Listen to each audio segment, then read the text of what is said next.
Hi, you're watching NME and we're at C23 Live here at South by Southwest in Austin, Texas, and we're celebrating the release of Bose and NME's C23 compilation with your mate Danielle Ponder. How's it going? It's going great. How are you? I'm very well. How's your South by been so far? It's been pretty cool. Done a few sets, sort of hanging around Austin a bit? Yeah, I've done, at this point, 2 sets and a panel, and it's been more chill this time around, but that's been great for me. Do you kind of learn things as you go from performance to performance, you know, see what kind of the energy's out there in the crowd? You know, I think the main thing that's been changing is the weather, because it was rainy and cloudy this morning's at this morning's performance, and now it's sunny. So you can kind of see how that changes the energy. Yeah. But it's been really cool. Brought some sunshine with you. I tried. We're celebrating the release, which you're a part of. You just played your set outside. You know, you contributed Spiraling to the mixtape. Tell us a little bit about that track. When did you write it? What was the I wrote it not too long ago. When I found out about the NME Bose project, I was trying to think what song would fit, and I had this song that wasn't released, and I had just worked on it myself. I decided to finish producing it, and I handed it in, and I'm really happy that I chose this time to release it, because it's my first time playing everything, writing everything, and producing everything on a release track. So, you know, Bose and NME kind of gave me that confidence to be like, I can do this, and I did it. And I had a deadline, so I did it. You know, I didn't worry about like the perfection of it, and so it pushed me to actually just complete it.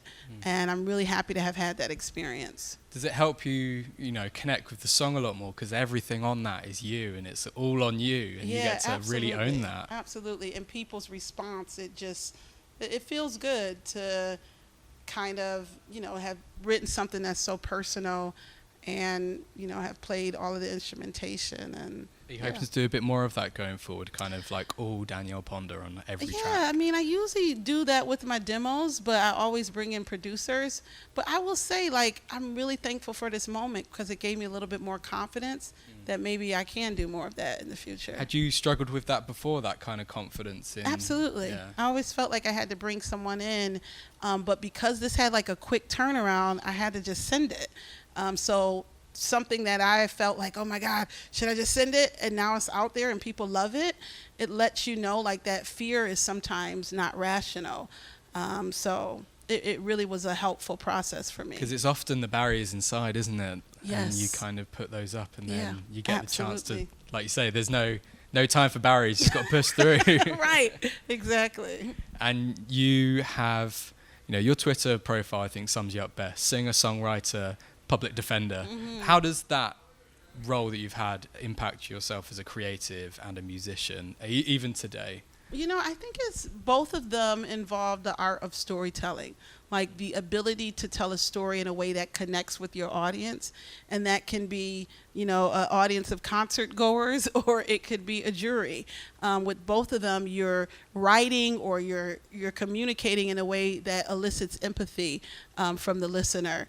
And I really think that's just what songwriting is about.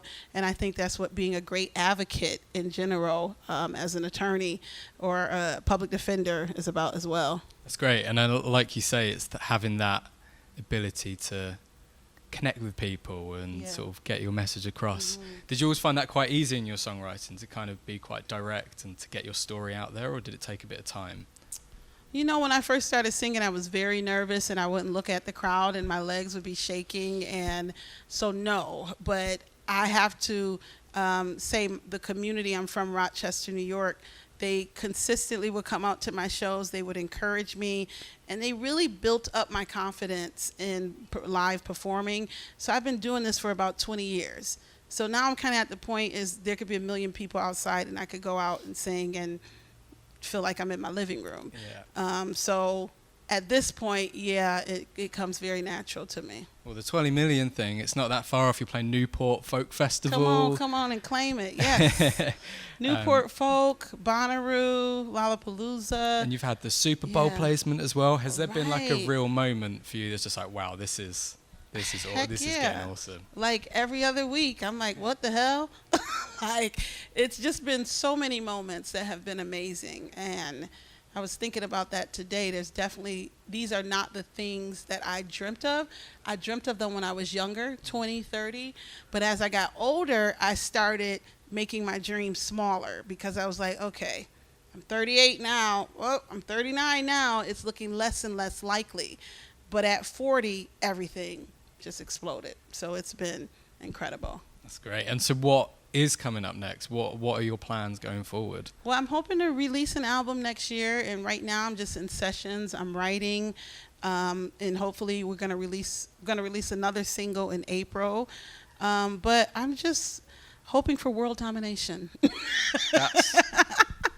If anyone can do it. I am really looking to spread my music as far and as wide as it can go because I believe in it. I think it's my purpose, and I want to help people heal.